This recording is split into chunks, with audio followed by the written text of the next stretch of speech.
Now, piggybacking off of our last episode, we're going to be checking out another keyboard by 8BitDo. Now, this time we're looking at the 30th anniversary.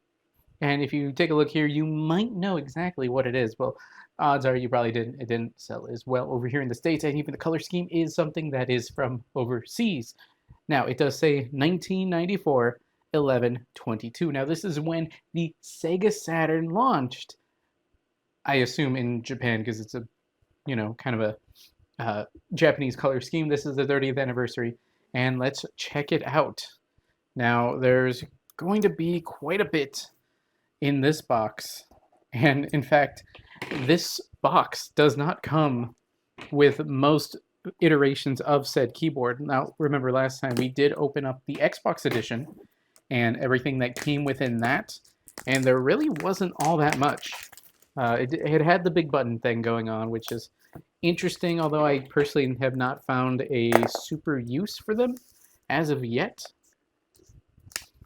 I mean, if anyone has a really good usage of those big buttons, let me know. They seem more like a fun thing to have, not really too useful, unless you're playing like a QTE or some. I mean, even then, like a giant button to do one function seems kind of weird. The contents are going to be a wrist rest for the keyboard, keycap puller, and novelty keycaps. Now, it should have some pretty cool stuff. I don't think there's anything written. Oh, 8BitDo. And that's about it. Let's open it up. And it is going to look pretty rad. Now, there is one thing in here that most people tend to do. It's cool. Nice wrist thing here. And it even has Sega Saturn style logo there. Saturn 30th anniversary. Start A, B, C. And of course on there would be XYZ. You have the D-pad, which does not look like the D-pad on the Saturn at all. Dreamcast, you could argue. And then the Konami code right there. Again, a little weird because I don't think there was anything on the Genesis that used a Konami code. Unless I'm wrong. If I'm wrong, let me know. Then we have this keycap. Now, this one I think is the one I'm definitely going to swap out because there's nothing on it.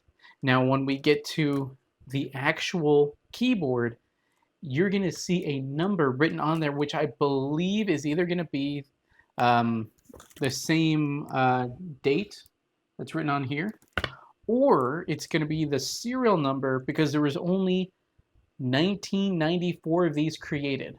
That's it. So it's kind of a limited run. And then we have the colored keycaps. Now, all the keycaps in the package are all the same, right? But these are meant to emulate the buttons corresponding to the letter on the key. So on the original controller, A was green, B was yellow, C blue, and then XYZ was a variation of gray. So we will be swapping those out, as most people do.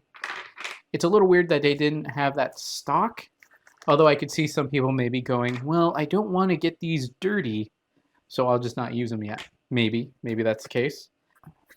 Then we have the puller. Pretty basic looking, but you need it to do it, and glad it came with it. Put that away for now. You got to pull even further back beyond to get the 8BitDo retro mechanical keyboard. Now, this should be functionally just like the Xbox one we got, with the exception that it will not have an Xbox button, because this isn't made with Xbox in mind, although it does have the accoutrement otherwise that was included, which includes your switches, volume, and then the proprietary things up there. And yeah, let's check it out. Now, if I'm not mistaken, somewhere inside, it'll either have a certificate or just a keycap that'll tell you what number out of 1994 that you are.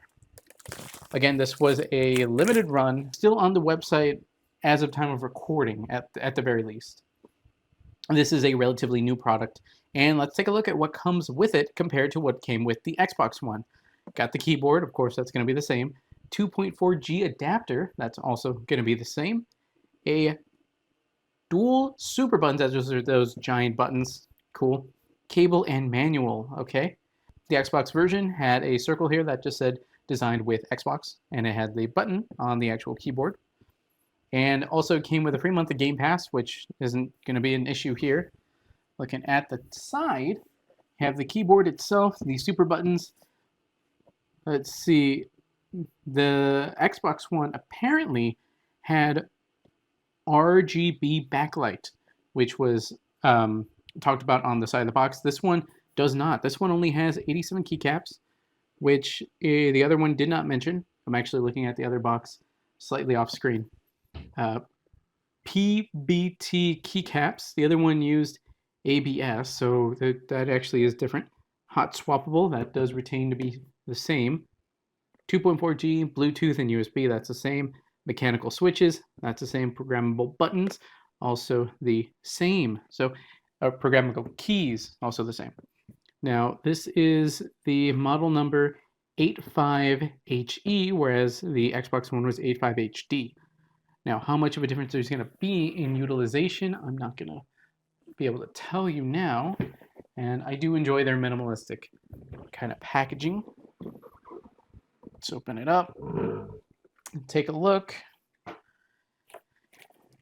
Already signs of life in there. That's always fun to see. So let's check out what other things are in the box.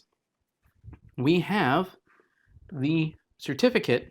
This tells you what number we are. And we are number 1075 out of 1999. So odds are there's still going to be more on the website to buy. So that's the number of this guy here. Also comes with some stickers, I guess. I don't really know. That also came with the Xbox One, and I still was equally as not sure what to do with them. QC, when it passed QC last year in November. Then the fast mapping quick guide. So you're able to use the keyboard to tell the super buttons what they are to do. So that's pretty rad. Little manual. There isn't going to be much going on in here. Tell you how to connect it. Fast key stuff. That's probably going to be the hardest part. Yeah, fast key swap. And that's it. Most of this is just other languages. USB cable. It is kind of soft, and this is kind of a generic 8BitDo branding, whereas with the Xbox One, they were the cool green ones that were just like, if you can see it, just like the original Xbox controller. So those are really cool. They didn't really do that for this. I wonder if they even bother. I don't know if this is like the Sega Saturn one at all, or if they just kind of put these in here. Is what it is. Didn't have to be too crazy. Then the final piece is going to be the super buttons, which is always great to have. And then that fully rubberized bottom, meaning if you put it somewhere, it ain't going nowhere. And it looks a little red in the video, but it is the right color here. And yeah, that's pretty much it.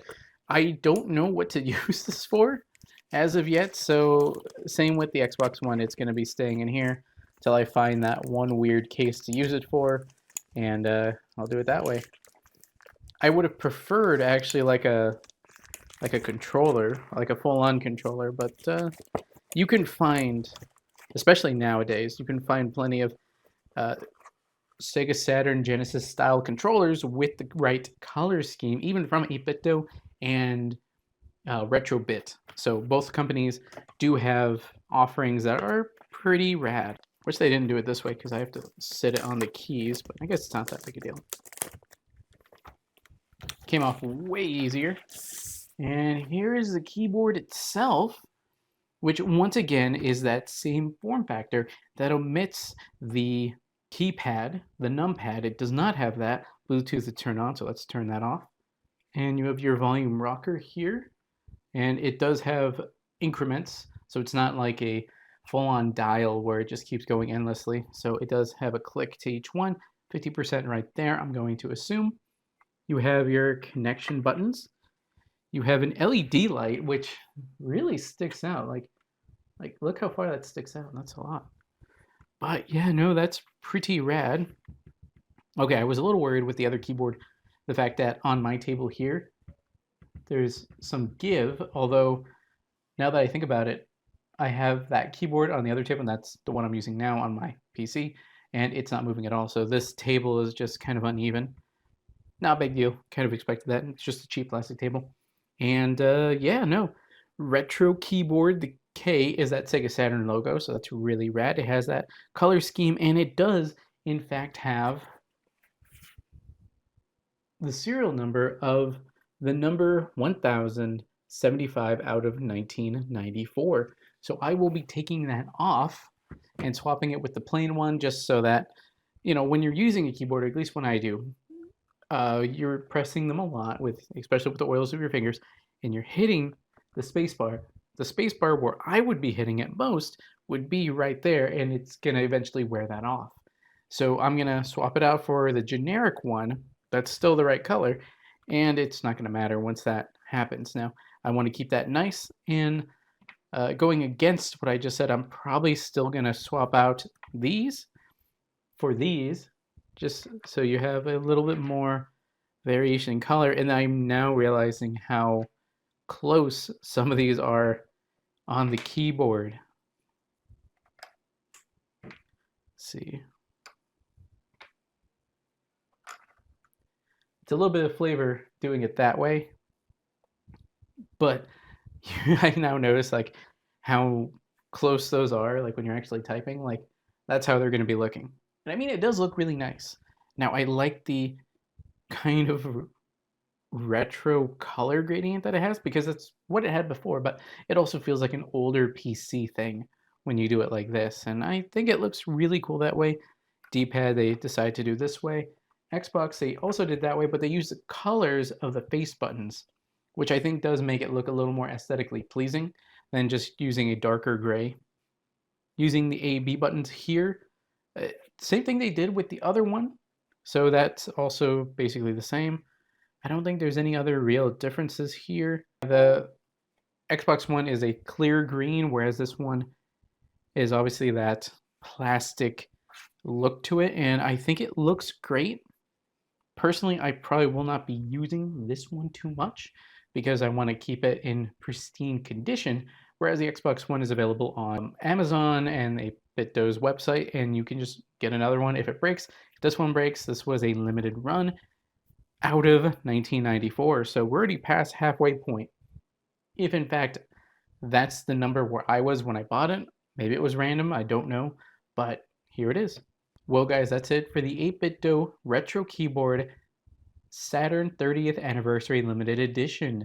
If you want to stay up to date on my videos and live streams on both YouTube and Twitch, check out links in the description below. Like, comment, subscribe, and consider joining. That's all for now guys. Manjoume out.